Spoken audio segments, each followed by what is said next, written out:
मैंने श्रीमद् भगवद गीता तब तक नहीं पढ़ी थी जब तक मुझे ये ज्ञान नहीं हुआ कि हम सब आत्माएं हैं और ये जिंदगी हम आत्माओं के लिए एक इम्तिहान है अपने अंदर से अपने सबसे अच्छे रूप को बाहर निकालने का। और भगवद गीता इस इम्तिहान को पास करने की एक अहम किताब है। भगवद गीता के 18 अध्याय हैं और ये संस्कृत में परमात्मा द्वारा दी गई थी। समय के साथ संस्कृत भाषा रोजमर्रा की जिंदगी से निकल गई और ये ज्ञान मनुष्य से दूर हो गया। समय समय पर भगवद गीता के साधारण अक्षरों में अनुवाद किया गया। इसी कोशिश को आगे बढ़ाते हुए आने वाले 9 मिनटों में भगवद गीता के कुछ अहम हिस्सों को अपने गुरु के आशीर्वाद से एक आसान रूप में मैं अपने 7 बिलियन भाई बहनों के चरणों में समर्पित कर रहा हूं। ये ज्ञान परमात्मा ने भगवान कृष्ण के द्वारा सबसे बड़े धर्म युद्ध महाभारत की रणभूमि कुरुक्षेत्र में अर्जुन को कुछ 5000 साल पहले दिया। ये वो वक्त था जब धर्म का बार बार उल्लंघन हुआ, परमात्मा का डर मनुष्य से निकल गया। लालच की होड़ में भाई ने भाई को मारने की कोशिश की और यही नहीं, एक ब्याहता औरत को भरी सभा में अपने बड़ों के सामने अपमानित किया गया। इससे पहले कि मनुष्य जाति धर्म युग से निकलकर पूर्ण रूप से कलयुग में जाती, युद्ध की रणभूमि में युद्ध से कुछ पहले परमात्मा ने गीता भगवान कृष्ण के द्वारा मनुष्य जाति के कल्याण के लिए दी। ऐसे ही जैसे कभी तुरा मोसेस को, गॉस्पेल जीसस को और कुरान प्रॉफिट मोहम्मद को दी। गीता, बाइबल, कुरान, तुरा, गुरु ग्रंथ साहिब परमात्मा द्वारा दी गई किताबें हैं जो किसी एक धर्म के लिए नहीं बल्कि पूरी मनुष्य जाति के लिए है, पूरी इंसानियत के लिए, सब आत्माओं के लिए है। क्योंकि ये आत्मा को परमात्मा के बारे में, उसकी सृष्टि के बारे में और सबसे अहम ये उन कायदों के बारे में समझाती है जिनका आत्मा को मनुष्य के रूप में हर हाल में पालन करना होगा, रक्षा करनी होगी। और इन्हीं कायदों की बुनियाद पे एक आत्मा को शरीर त्यागने के बाद परखा जाएगा और इस परीक्षा से पास होने पे हमेशा के लिए इस जन्म और मृत्यु से मुक्ति मिलेगी। परमात्मा भगवद गीता में कहते हैं कि मैं ही सबकी शुरुआत हूं, मैं शुरू से भी पहले था और सब खत्म होने के बाद भी रहूंगा। सब मुझ में है और मैं सब में हूं। जो भी तुम छू सकते हो, देख सकते हो, चख सकते हो या सुन सकते हो, वो सब मैं हूं। ये नदियां, पहाड़, सूरज, ग्रहण, चांद, सितारे सब मैंने बनाए हैं। मैंने ही भगवान, शैतान, राक्षस और इंसान बनाए। मैं सर्वव्यापी, सब में रहता हूं, सब में मैं हूं, मैं ही हूं। मैं ही ब्रह्मा बन के सब बनाता हूं और रुद्रा बन के सब नष्ट कर देता हूं। मैं ये सृष्टि यूं ही बनाता और तोड़ता रहूंगा ताकि आत्माओं को मौके मिल सके इस जन्म और मृत्यु से एक दिन मोक्ष पाने को, हमेशा के लिए परमात्मा के साथ रहने को। भगवद गीता कहती है कि इस सबसे बड़ी परीक्षा के लिए परमात्मा ने प्रकृति का निर्माण 5 तत्व हवा, अग्नि, जल, पृथ्वी और ईथर से किया, जिन्हें हम छू के, चख के, सूंघ के, देख के समझ सकते हैं। पर खुद परमात्मा इन 5 इंद्रियों की समझ से बाहर है। उन्हें आत्मा इन इंद्रियों से नहीं जान सकती। आत्मा 5 इंद्रियों के साथ वैसे ही है जैसे एक लोहे का रोबोट जिसे अपने बनाने वाले का कोई पता नहीं। अर्जुन को भी परमात्मा का विराट रूप देखने के लिए भगवान कृष्ण ने दिव्य नेत्र दिए। भगवद गीता समझाती है कि आत्मा अजन्मी है, इसे कोई मार नहीं सकता, कोई जला नहीं सकता, डुबा नहीं सकता, काट नहीं सकता। लेकिन आत्मा को परमात्मा के साथ हमेशा रहने के लिए ये परीक्षा रूपी जीवन में बैठना ही पड़ेगा।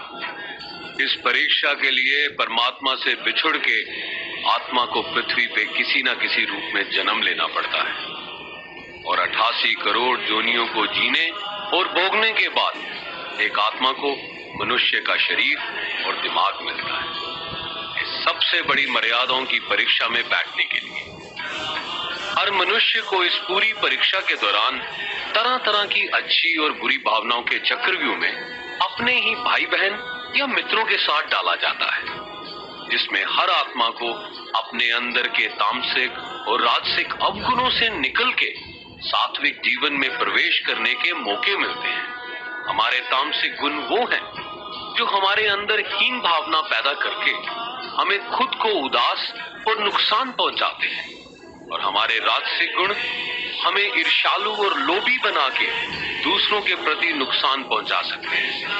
इस परीक्षा के दौरान हर आत्मा को तामसिक और राजसिक गुणों को खत्म करके अपने सात्विक गुणों से परिचित होना पड़ेगा। सात्विक गुण वो हैं जो आत्मा को अपने आसपास की हर चीज से जोड़े और उन्हें प्यार करना सिखाते हैं। परीक्षा के दौरान हर आत्मा को जीवन के चारों स्तंभ धर्म, अर्थ, काम और मोक्ष का ज्ञान पाके ही मुक्ति मिलती है। यही वो द्वार है जिन्हें समझ के ही आत्मा परमात्मा को समझ सकती है। पहला द्वार धर्म का है और शेर इसका प्रतीक है।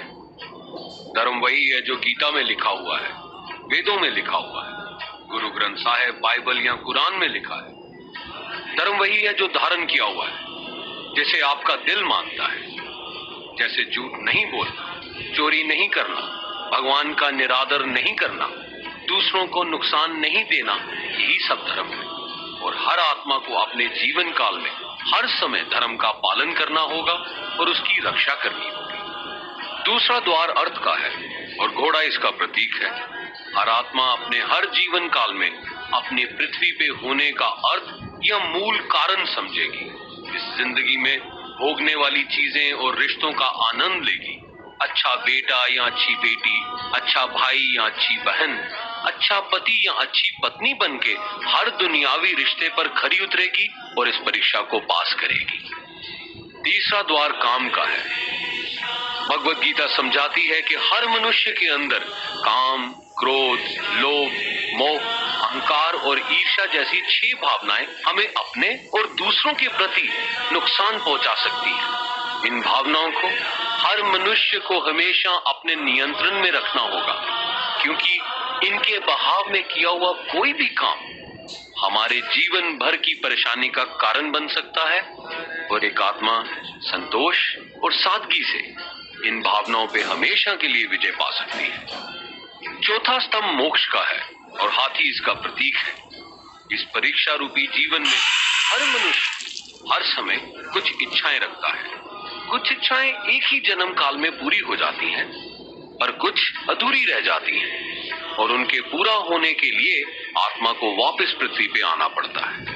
भगवत गीता समझाती है कि हमारी इच्छाएं ही मूल कारण है हमारे पृथ्वी पे वापस आने का, और अगर हम कोई भी इच्छा ना रखें तो हम इस जीवन और मृत्यु से मुक्त हो सकते हैं। ये द्वार माफी का भी है। जिन्होंने आपके साथ बुरा किया उनको माफ करके, और जिनसे आपने बुरा किया उनसे माफी मांग के मुक्ति पाई जा सकती है। जब तक आत्मा इन चारों दरवाजों धर्म, अर्थ, काम और मोक्ष को समझ नहीं लेती, तब तक आत्मा को बार बार इस मनुष्य रूप में आना ही पड़ेगा। परीक्षा का समय खत्म होते ही आत्मा शरीर और अन्य सब वस्तुओं का त्याग कर देती है। जो भी संसार में रहकर बनाया वो अब किसी और का होगा, और आत्मा अपने कर्मों के फैसले के लिए चली जाती है। आत्मा के अच्छे बुरे कर्मों का हिसाब होता है। अपने अच्छे कर्मों के लिए आत्मा कुछ वक्त के लिए स्वर्ग और दुष्कर्मों के लिए नरक पे चले जाती है। नरक में आत्मा को अपने पापों के अनुकूल सजाएं मिलती हैं, पर सजा खत्म होने के बाद आत्मा को फिर से एक नया शरीर और नया दिमाग मिलता है इस परीक्षा में फिर से बैठने के लिए। और हर परीक्षा में वही सब फिर दोहराया जाएगा, जिंदगी के 4 स्तंभ धर्म, अर्थ, काम और मोक्ष को समझने के लिए। हर जन्म में अपने कई जन्मों के कर्मों के हिसाब से हर आत्मा को कभी अच्छे और कभी बुरे हालातों से जाना पड़ता है। लेकिन जब तक आत्मा परमात्मा के साथ योग को नहीं समझ लेती, वो मुक्ति नहीं पा सकती। भगवत गीता समझाती है कि मनुष्य अपने शरीर, दिमाग या दिल से भगवान को पा सकता है। शरीर द्वारा किए कर्मों के माध्यम से परमात्मा को पाने को कर्म योग कहते हैं। ऐसे कर्म जो परमात्मा की इच्छा से हो, और दूसरों के कल्याण के लिए हो। वाल्मीकि ने रामायण लिख के, श्रवण ने अपने माता पिता की सेवा और उन्हें चार धाम की यात्रा करवा के, मदर टेरेसा ने अपने प्यार और सेवा के माध्यम से, और मैडम क्यूरी ने वैज्ञानिक खोज में अपने जीवन का बलिदान देके अपने कर्मों द्वारा परमात्मा को पाया। भगवत गीता समझाती है कि एक आत्मा दिमाग से भी परमात्मा के साथ योग लगा सकती है। इसे राजा योग कहते हैं, क्योंकि दिमाग या मस्तिष्क सब इंद्रियों का राजा है। एक मनुष्य अपनी आस्था, सांस प्रणाली, आसन, अभ्यास, साधना और तपस्या से परमात्मा को इस योग के रास्ते पा लेता है। इस योग को समझने के लिए हमें अपने अंदर की एनर्जीज यानी चक्रा और कुंडलिनी को समझना पड़ेगा। आत्मा मस्तिष्क से मेडिटेशन या ध्यान लगा के परमात्मा के साथ योग लगा सकती है। शंकराचार्य, स्वामी परमहंस, स्वामी विवेकानंद और उनके जैसे कई योगी इस योग के रास्ते परमात्मा के साथ संधि लगा पाए।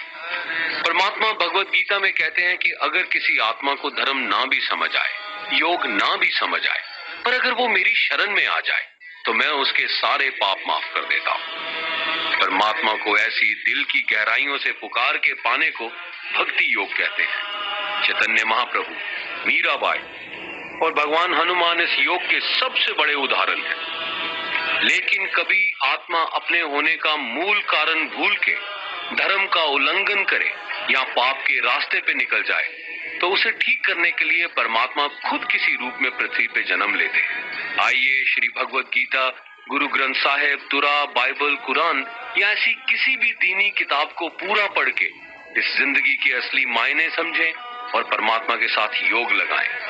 अगर आपने इसे पसंद किया तो इसे औरों को बांटिए ताकि सब आत्माएं अपने यहाँ होने का मूल रूप समझ सकें और इस जन्म और मृत्यु से मुक्ति पाके हमेशा परमात्मा के साथ रह सके। धन्यवाद।